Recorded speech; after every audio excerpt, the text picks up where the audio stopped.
it's Sarah Hodgson with another episode of Life Unleashed. Today we're talking about separation anxiety. It's like the catch-all phrase for when dogs don't like being left alone. And I would say that most dogs in America have some form of anxiety when left alone. Separation anxiety actually is a physiological state where the dog falls apart, has basically a panic attack every time you leave the building. But today I'm going to talk about separation anxiety and its lesser form, isolation, distress. I might use the words interchangeably. And the reason why so many dogs have anxiety these days is because they're afraid. And they're afraid of being abandoned. They're afraid of being left alone. The interesting fact, I love to say fun fact, but in this episode, there's not a lot of fun facts. The interesting fact is that there is a lot you do, or I should say we all do, that reinforce our dog's anxiety. So, what does that mean? You're like, oh my God, I thought my dog was just anxious. I didn't realize I was doing things to reinforce their anxiety. But yes, it's true. Two things are true, actually. One, dogs do get anxious. We all do. And two, there's a lot of things we do in today's society that reinforce our dog's anxiety. Like when we come in and our dogs are super hyped up to see us. We think that's, they're excited they missed us. And it's probably true, they did miss us. But the hyperactivity, which is generally not a normal state for most dogs, but a state dogs get into when we come home, that hyped activity is because they were so afraid of being abandoned. So when we come in and our dogs are all hyper to see us, and then we're petting them and loving on them and so excited back, what you don't realize is you're reinforcing the anxiety of being left alone. If you think of like your kid or your partner, your spouse, like if every time you went out to get milk and came home, they dropped everything and ran up to you and gave you a bear hug and, oh my God, I missed you. You're gone 20 minutes. Thank you for coming home. You would think there was something seriously wrong with them. But when our dogs do it, we don't process it the same way. So we're going to look a lot today on what I call human training for dogs and what you can do to reassure your dog that you would never abandon them, that they should never be afraid you're not coming home. What you can do to reinforce that every day in a million different ways. Even going to the bathroom and coming out. Some dogs feel really anxious when you close the bathroom door. Some dogs feel anxious when you're on the phone. They're checking in with you every 30 seconds. Do you love me? Do you love me? Do you still love me? Those are all seeds of anxiety. And I'm going to help you see that there are some little quick hacks to helping reassure your dog that you're there for them, that you love them, that you never abandon them, and that they don't have to be fearful that would ever happen. So don't worry if your dog has separation anxiety. Today I'm going to go over the roots of it, little things we can do to reassure them, and I'm also going to give you some examples from my everyday work as a dog trainer. Okay, so let's get started. Here's a quick question. What emotion is at the base of your dog or puppy's separation anxiety? I'll give you a hint. It's a 4-letter word. It starts with the letter F. And no, it is not that 4-letter word. What is at the base of your dog's anxiety is fear. It's actually at the base of all anxiety.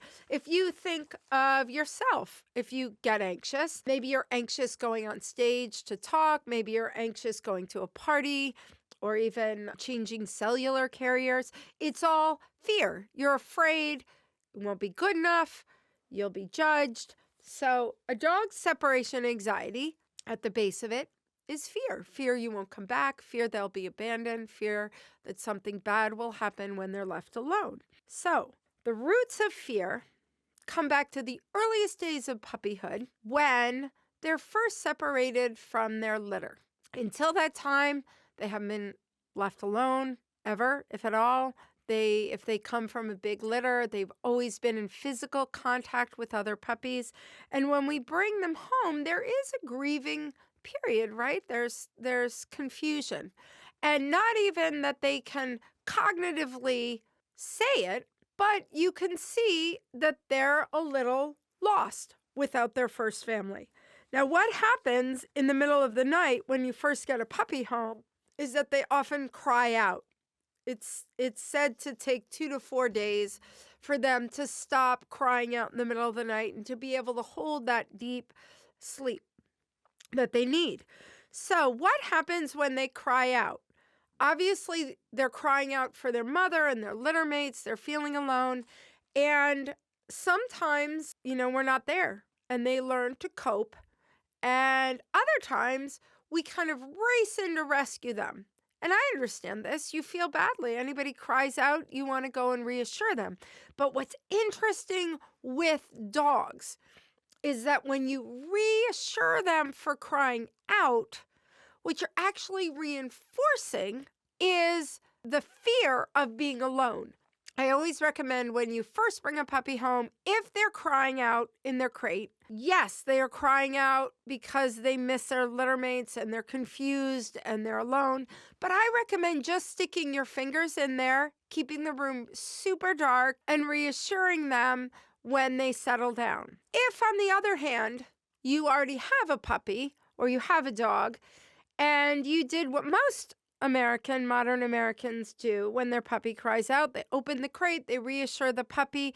And actually what's getting reinforced is your reassurance that when they're scared, you will come and reassure them, which on the face of it sounds like a great idea, right? But the problem is when you actually do have to leave to go to work or to be with another family member, the anxiety only grows. So that's generally what's at the root of a puppy's anxiety, is that it is hard to be a little puppy. It is hard to be alone. What you want to be focusing on is developing self-soothing activities. So when the puppy is left alone, you alone are not their only solace.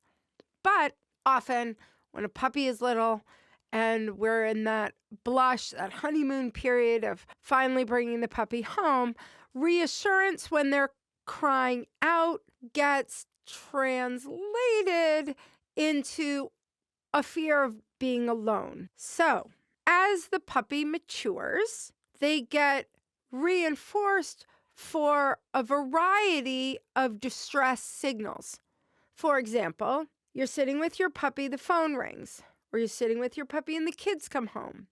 And all of a sudden your focus is no longer on the puppy, but it's on the phone or the kids, or maybe you have to leave the room to do something. And the puppy, noticing you're not there, has a reaction to that. Maybe they cry out. Maybe they are pacing around. And when they finally see you, they're in such an excited burst of, oh, you're back, that they get hyper reactive or impulsive. They jump up, they might mouth. Now, in that moment, if you reinforce them, you're in essence reinforcing the hyperactivity that resulted from their being isolated away from you. So the little tips I'm going to give you will focus on timing. You're not going to worry if your puppy misses you, because you can't really control that, but you can reinforce your puppy for being calm. You can reinforce your puppy for going to their mat or their little blanket. You can reinforce your puppy for chewing a bone. So again, it's not that we can eliminate your dog or puppy's anxiety. It's what we focus on that we reinforce. And what we're going to focus on is self-soothing activities, calm behavior, versus the impulsivity that results from the anxiousness of being left alone. So let's say that your puppy has matured, or we're looking at a maturing puppy who has been reinforced for a lot of impulsivity and hyperactivity. If it's a little dog and it gets anxious and it jumps up on you, pick me up, pick me up, pick me up. And you pick that puppy up in the moment of that hyper-isolation anxiety. Now you have a little dog that does not like being left alone, that doesn't even like not being physically Velcroed, sitting in your lap or climbing up on your leg. So now the puppy who is maturing into a dog shows even greater intolerance for being separated from you. How do you know? Well, this dog has trouble even taking a nap. They have trouble holding themselves still if you leave the room or you leave the house for any duration. There's a lot of pacing. There's a lot of pet me now behavior, whether it's staring or barking at you or clawing or trying to climb in your lap. This dog has a hard time turning the world off and really only seems satisfied or happy when you're touching them or you're physically engaged with them. That is a dog that has isolation distress, which is simply doesn't like being left alone, or separation anxiety, which is real focus on one person, a hyper strong attachment to one person, so much so that that person's disappearance causes a physiological, aka a panic attack, when they're not accessible. So signs that your dog is experiencing separation anxiety. The overarching sign is that they can't relax when you're out of the house or you're busy or you can't pay attention to them in the moment. So to pinpoint the behaviors that a dog experiencing fear and anxiety would show, they will pace, they sometimes shake. If they're in an enclosure, they might spin or claw to get out. They might pee and poop. You could just envision this dog having a panic attack at being left alone. It can't hold still. Some dogs will cry and howl. Some dogs actually try to escape. You want to think of your home as the den. It should be their safe place. But dogs that experience anxiety feel very unsafe. They feel trapped when you leave them alone. A dog experiencing low-level anxiety or a dog showing signs of early separation stress will follow you around. They'll Velcro. If you're busy, if you're talking to another person or on the phone or watching TV, they'll often paw or headbutt you or jump in your lap. They just cannot stand moments where you are not united, where you're not focusing on them and 100% accessible. Now, these dogs have to learn the phrase, hey, I'm here, but I'm not accessible right now. You can function without me. And this is what we're going to talk about now, is kind of how do we start resolving a dog's misunderstanding? So maybe you're having like an aha moment, like, oh my God, I've totally reinforced my dog's separation anxiety. So what do you do about it? Number one, don't worry. Worry carries a certain odor. So if every time you're gearing up to go, you're feeling guilty, you are feeling so badly, you're focusing on your dog, pleading for them to understand you just have to go out for work. Number one, stop the worry. Because, fun fact, dogs can smell our hormones. So worry carries a certain odor that will cue your dog into developing anxiety. So number one, you want to reassure your dog that they can cope. Number two, you want to give your dog some really appropriate self-soothing activities.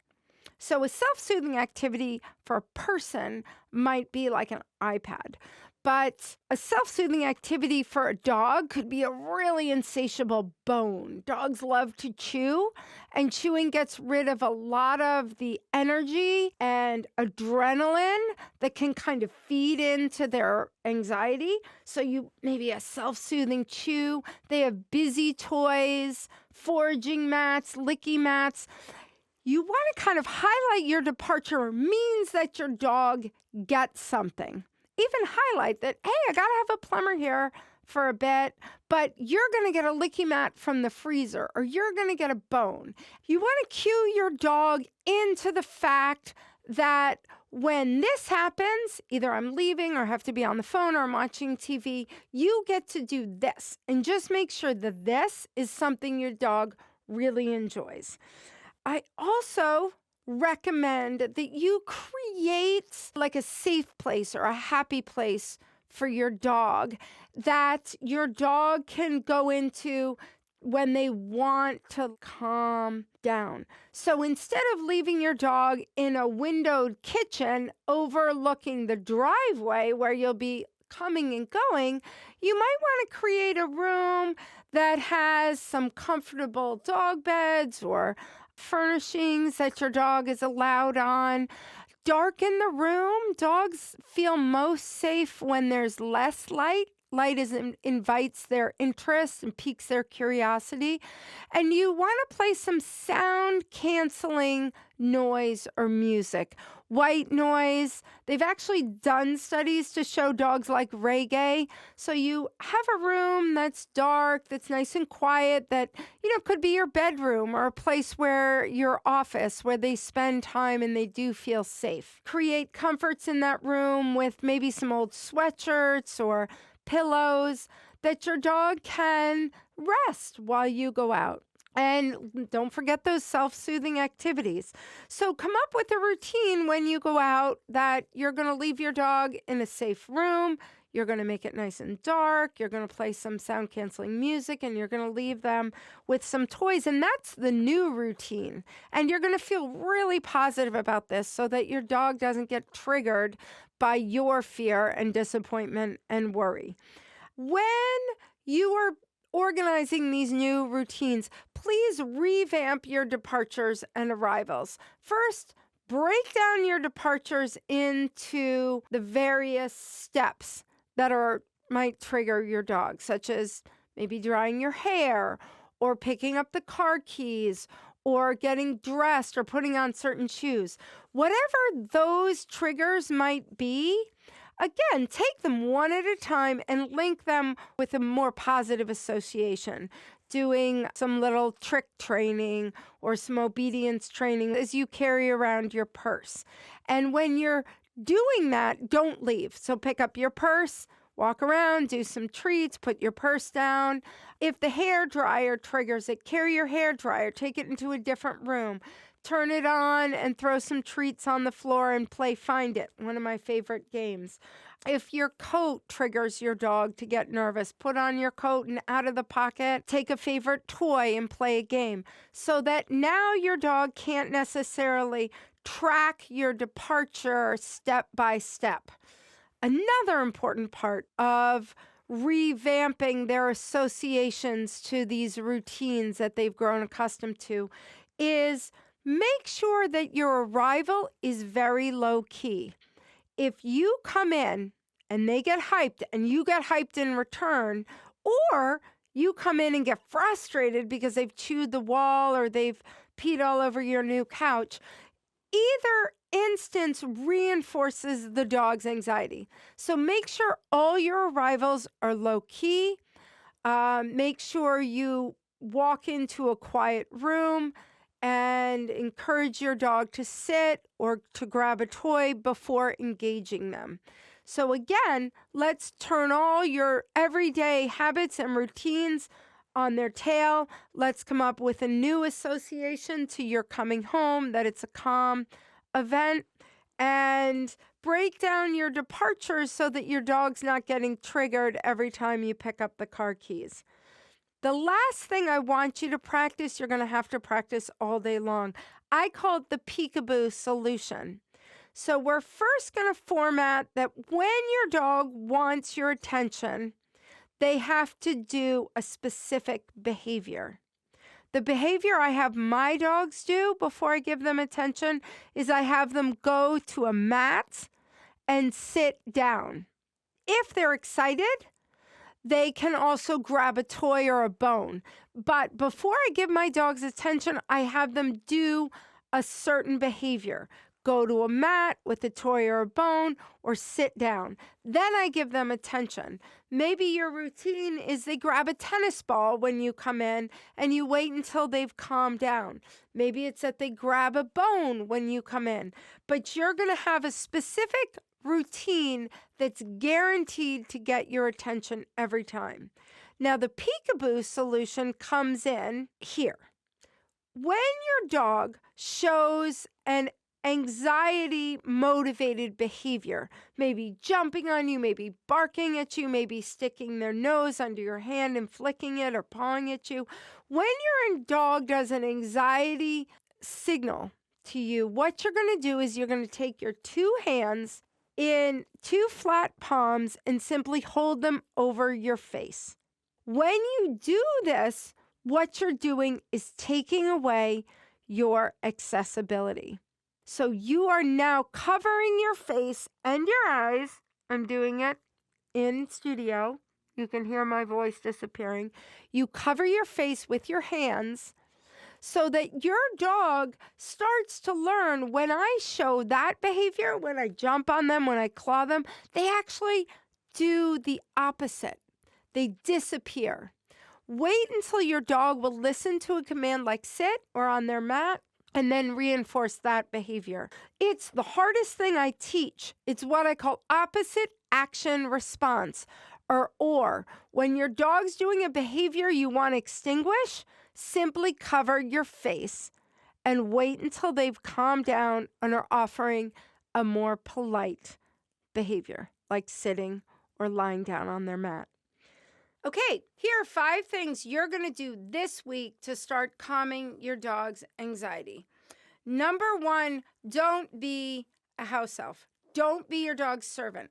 If they want your attention and they're clawing, pawing, staring at you, whining, barking for it, simply take your hands and cover your face.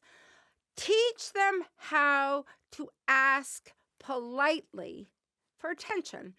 If your dog doesn't know the word sit, teach them sit. If your dog doesn't know on your mat, get a mat, teach them on your mat. Now, when you want to give your dog attention, simply ask them to sit and wait until they're breathing normally, not hyperventilating, not barking, not whining, not clawing at you, not staring. Wait until they're breathing normally to pet them lovingly. Underscore, I am not telling you to ignore your dog. What I'm telling you to do is to ignore the anxiety-driven behavior and ask them to sit before you pet them. Organize their schedule. Fun fact, dogs are crepuscular. They're most awake at dawn and dusk. They are restful during the day. I strongly recommend, regardless of your dog's size, breed, or energy level, that you set aside 2 periods twice a day. One in the early part of the day before 9 or 10, one in the latter part of the day after 4, to play with your dog, to take them on an adventure. And then during that midday section, if you are home, let them rest. Simply ignore them. If you're giving your dog attention all throughout the day and there's a very unpredictable feeding and walking schedule, your dog might be amped up all day just because they don't know what comes next. And they're just trained on your every activity in case it means they might go for a walk or in case it means they might get some attention. Organize your dog's day around that crepuscular schedule, that most awake at dawn and dusk. Next, revamp your departures and arrivals. So take your leaving the house, break it into steps, and ask yourself, when does my dog start to pick up on the fact that I'm leaving? Is it when you put on a coat? Is it when you pick up a purse or briefcase? Is it as early as you're getting out of the shower? Now, take that routine and begin to break it up and introduce things throughout the day, like putting on your coat. But this time, when you put on your coat, pull out some treats or a toy and play with your dog. Does your dog get upset when you pick up your purse? Pick up your purse and again, pull out a bone so that your dog loses that predictability factor and gets less stressed when you're going through the routines of everyday life. Finally, your arrivals. Make sure your arrivals are very low key. Come in, ignore your dog, even if they've been destructive, and especially if they've been destructive. If when you come in, you get frustrated with them, of course they're going to be worried when you go out the next time. So this week, when you come in, ignore your dog. Wait until they're calm. Wait until they will sit down and breathe normally, or listen to a command, or at least grab a toy or a bone and play with that. Keep your arrivals low key so that your dog doesn't get reinforced for being hyper and impulsive when you go out.